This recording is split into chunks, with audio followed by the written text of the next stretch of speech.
Бізде қонақта бұл матур традиция бұйылға тәмамланды. Бүгін Камал театрының Уфадағы гастроллері емғақланды.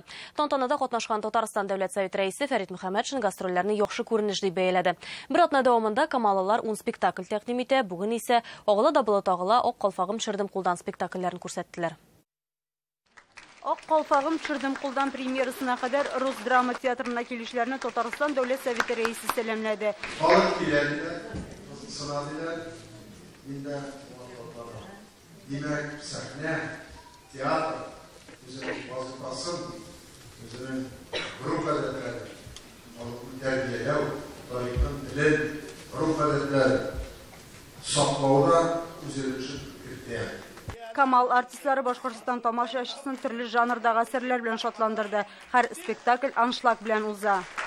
Гастроллер ике театр арасындағы дуслыкны тагын да ныгыта. 2 елга бер килеп йөрибез, ул көтеп алына инде. Халкыбыз көтеп тора безне. Мәҗит Гафури театрын безнекеләр көтеп торалар, менә шулай аралашып яшибез. Бергә яшәгәндә күңелле. Тамашачылар яратып, сагынып көтеп алганнар, бик җылы кабул иттеләр. Тамашачылар арасында Камал театрының һәр спектаклен карап баручылар да бар.